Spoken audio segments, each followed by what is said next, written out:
ჩვენ გვექნება ორკესტრზე საუბარი. Ძირითადად სიმფონიური ორკესტრზე ჩვენ ძალიან ბევრ მუსიკას უსმენთ სიმფონიური ორკესტრის მონაწილეობით და ჩვენ გვინდა რომ ერთგვარად. ეს გვექნება ზოგადად საუბარი, გაჩვენებთ სიმფონიური ორკესტრის განლაგებას ორკესტრის, როგორც swabens, სხვადასხვა მუსიკალურ საკრავებზე დამხრელებს, განახებთ თითოეულ მუსიკალურ საკრავს, ძირითად საკრავებს, რომელზეც უკრავენ ორკესტრში. და მოსაწყები რო არ იყოს, ჩვენ შევარჩიეთ, რომ ალბათ მოგეწონებათ ისეთი მუსიკალური ნაწარმოები რამდენიმე. მაგრამ ეს მაინც ზოგადი საუბარი იქნება ორკესტრზე და მე ჩვენ სადაგზა ძირითად ინსტრუმენტებზე ცალკე გესაუბრებით და გეტყვით რითი არის მნიშვნელოვანი ესათვის ინსტრუმენტი და მოგასმენებთ იმ ინსტრუმენტის შესრულებით ნაწარმოებები. შევეცდებით ისეთი ნაწარმოებები მოგასმენებთ, რომელიც ჩვენ დაგაინტერესებთ და რომელიც ნორმალურმა ადამიანმა უნდა იცოდეს.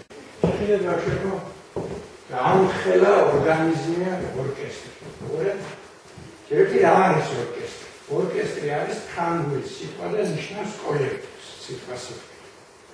და ორკესტრის ესე ტრადიციული განმარტება, მარტივი განმარტება ყველაზე ასეთია.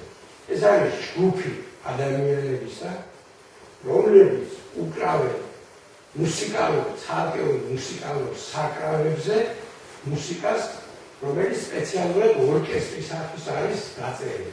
ახლა შეხედეთ ამ განლაგებას. დაახლოებით აი ესეთი განლაგებაა ორკესტრის განსხვავ სცენაზეც და ორმოში, ხო, ოპერის იყო ორმოში, სადაც ორკესტრი ეკავია.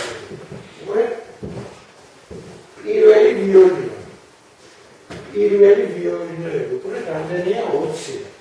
20 ვიოლინოა. მეორე ვიოლინოები 10-ია, შემდეგ 10, 12 და ასე შემდეგ ახლა ჩამოვედი რომ ამაზე ჩვენ სასარგებლო იქნება ინსტრუმენტებზე საუბარი და საერთო ჯამში ეს არის 90 ინსტრუმენტია წარმოდგენილი.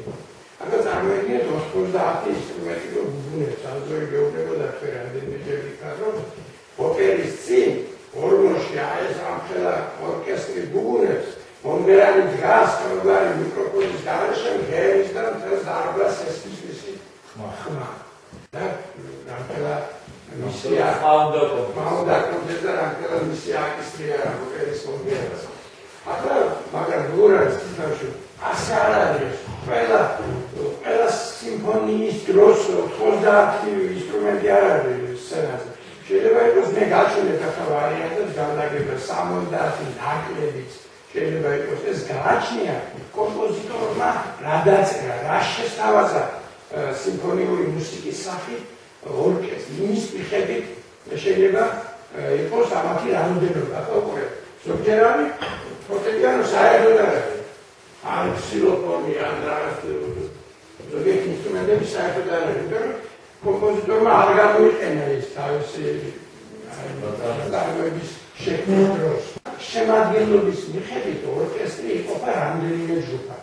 სიმებიან, ხემიანი საკრავები. ანუ სიმებიან, ხემიანს როცა დახიან ციფრში, ამას ხო სიმებია ყველა. აუშვათ ვიოლინოს, ალტს, ჩელოს და კონტრაბასს. კიდე შეიძლება იყოს გიტარა რაღაცა, აქ შეიძლება იყოს აგერავა პარტი, ამას სიმებია და გარდა ამისა, ვიოლინოზე რო უკრავენ ჯორჯი, სიმი გადაჭიმული, მას ხემი ქვია. ამიტომ ქვია ამას სიმებიან, ხემიანი საკრავები. ახლა ჩვენ დავიწყოთ სასარგე დახასიათება. ვიოლინოს საერთოდ ეძახიან ბავშვებო ორკესტრის დედოფალს. ყველაზე წვრილი და ყველაზე მრავალი ხმა აქვს ვიოლინოს. მე თქვენ გითხარით, როდესაც საოპერო თეატრზე ქონდა საუბარი, რომ ოპერასთან რაც არის დაკავშირებული ყველაფერი ლამაზია, შენობიდან დაწყებული. ოპერის თეატრები არის უმშვენიერესი არქიტექტურული ნაგებობები და ჩვენ ეს გაჩვენებთ და კიდე გაჩვენებთ მსოფლიოს საუკეთესო ოპერის თეატრებს. აი სიმფონიურ მუსიკასთან რაც არის დაკავშირებული ყველაფერი ლამაზია. შეხედეთ ახლა ეს არის ვიოლინო, გადიდებული სახით ვიოლინო.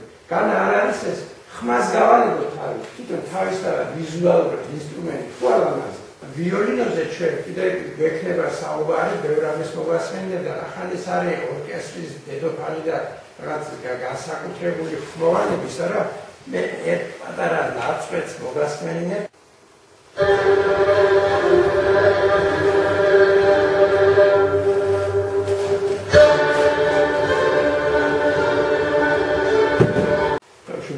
ძალიან სწორი ნაწარმოები იყო ასეთი კომპოზიტორი ანტონიო ვივალდი და წელიწადის დრონი აქვს მას და ვივალდი მაიამ პატარა ნაწყვეტში ეს არის ნაწყვეტი 4 ნაწილად იყოფა ეს სიმფონია და საერთოდ სიმფონიები 4 ნაწილიანია და გაზაფხული ზაფხული შემოდგომა და ზამთარი და ვივალდი ასე აღწერა ზაფხული მაგრამ ეს ნაწილია ზაფხულის და ეს ისეთი კარგი ნაწარმოებია, თქვენ ამას რამდენიმეჯერ რომ მოусმენთ, ისე შეგიყვარდებათ, რომ ყოველთვის მისი მოსმენა გაგიფარდებათ.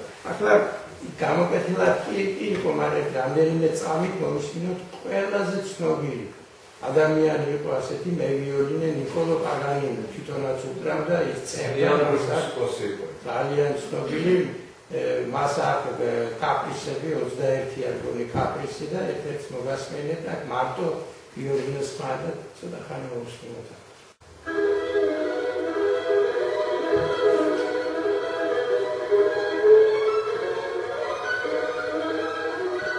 ეს არის პაგანინი. მარცხენა მხარეს არის ვიოლინო ბავშვებო და მარჯვენა მხარეს რო ეს არის ალტი. ალტი ოდნავ დიდია ვიოლინოზე. ესმე ვიოლინოს დახასიათებისას უნდა მეთქვა გამორჩა 4 სიმიანია, საერთოდ 4 სიმზე უკრავენ ვიოლინოს ალტიც იგივეა, ალტს ოდნავ დაბალი ხმა, აი ეს არის განსხვავება.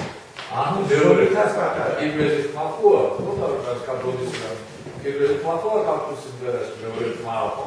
აი ესია ვიოლინოს და ალტი არის მეორე ხმა. ვიოლონჩელი. ამას შედა ჩელო და ეს ერთადია, უკრავი სათქმელი ამიტომ ჩელოს დავზა. განსხვავება ისე 4 სიმიანია, მაგრამ დიდია რა ხედავთ რა ხემით უკრავი. ხო, უკვე რამხელა, ახლა ამის ზომა რო წარმოიდგინეთ, ადამიანთან ერთად დაშვება, უკვე რამხელა. ხენი ხელში უჭირავს და ალტი და ვიოლინო იმდენად პატარაა, რომ აკიდებენ აქ. ასე იდებენ ხაზი და ესე უკვე ამას ხაზობრივად შეიდებენ რამხელა უკვე. ძალიან დიდია, ჩელო არაჩვეულებრივი ინსტრუმენტია, ძალიან მასზე მიგი უკრავენ ორკესტრში და სოლოსაც უკრავენ, როგორც ვიოლინოზე ახლა მოგასმენთ, ამ ჩელოთი და არაჩვეულებრივი ხმა ზომი განსხვავდება. შემდეგ არაჩვეულებრივი პირი ხმა განსხვავდება, დამიგი უკრავს. კონტრაბასის ფორმით იგივეა, ხედავთ სიმებიანი ხემია, 4 სიმია, მაგრამ ეს არის ჩელოზეც უფრო დიდია, 2 მეტრია მაგის სიმაღლე. ახლა უყურეთ, ამას ხარზე კი არა, ამას დამჯდარიც ვერ დაუყურეთ. უნდა იდგა. ეს არის 4-ვე ბავშვი. აი ზომა რო წარმოიდგინეთ. ლითონის ჩასაბერი ინსტრუმენტები ბავშვი, ხის დავამთავრეთ, ლითონის უცებ გავიაროთ. ბალტონი ბავშვი, უყურეთ. ძალიან ლამაზია, ხმას რო თავი დავანებო და ამის წინაპარი იყო ბავშვი, ფილმებში გინახიათ და ის ხას ეძახება. ნადირობა იწყება მაშინ რომ ხასავი უკავია. შეხედეთ ბავშვი, რა ლამაზია საბერუბრე. ორი გახსოვთ ის რომ ჩამოვიდა ბათუმში საფოზე რო უკრავდა კოტი ტრომბონი გავშევ უბრალოდ რანაირი ინსტრუმენტია უბრალოდ სამკიდია ხელი და ამოზრავს რა ახლა წინ გამოწებული რა შეიძლება და ძალიან კარგი შეერადობა აი ეს ინსტრუმენტი ბავშვებო ტუბაკია ძალიან ლამაზია და ეს არის ერთ-ერთი ინსტრუმენტი რომელსაც ყველა დაბალი ხმა ანუ ბანია ეს. ბანია უგუნა ხმა, მაგრამ ძალიან ლამაზი ხმა და ორკესტრში ძალიან საჭირო ინსტრუმენტია და როგორ უჭირა. ჩვენ გამიხილეთ ბავშვებო, სიმებიან ხენიანი გამიხილეთ. ხის ჩასაბერი, ლითონის ჩასაბერი და არის კიდევ დასარტყამი ინსტრუმენტები ქვია. დორი პირველი. უყურეთ? აი ეს არის დორი. როგორი ხმა.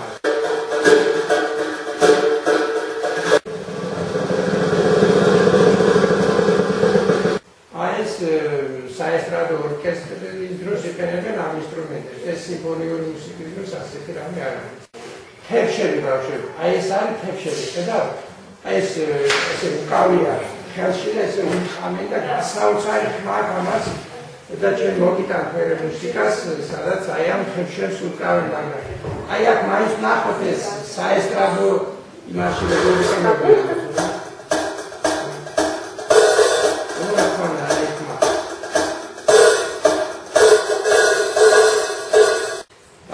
აი ამას ქვია კასტანეტები. აი ეს არის კასტანეტები, ხის არის ბავშვებო, ხელში უჭირავ და ამას თან უკრავენ და თან ცეკვავენ. სურათებზე ხო ხედავთ? ეს რო უჭირავს და ცეკვავს რა ლამაზი მოძრაობებია, ხედავთ? ხედავთ რა მოძრაობაა განხარს, უყურეთ? როგორ მასაც კასტანეტი უჭირავს, ხოში და როგორ უჭირავს. ამ და ამას ხედავთ? უყურეთ რა მოძრაობაა. ხო ლამაზი.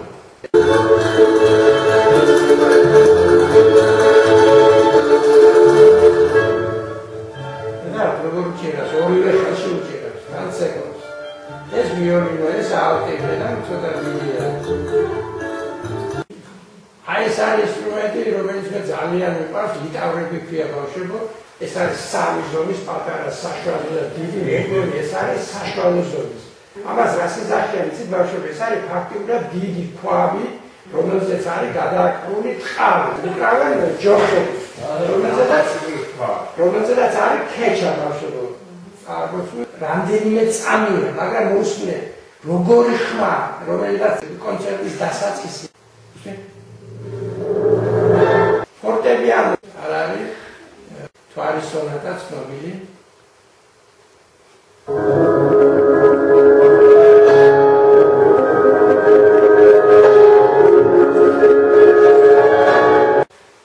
ქსილოფონი ქვია, ეს ხის პირფიტებია. ამას უკრავენ ჯოხები, ხშირად უკრავენ ბავშვებო პროზის ფორმის ხით. ჩელესტა არის ზოგ ფორტეპიანო გონია და ეს არის არაჩვეულებრივი სუსტა ინსტრუმენტია, ზღაპროფეს ფანტასტიკაზე როცა რაღაც უნდა თქვა, მაშინ იმაშვებიან და ნახეთ აქ როგორი ხმა ამას.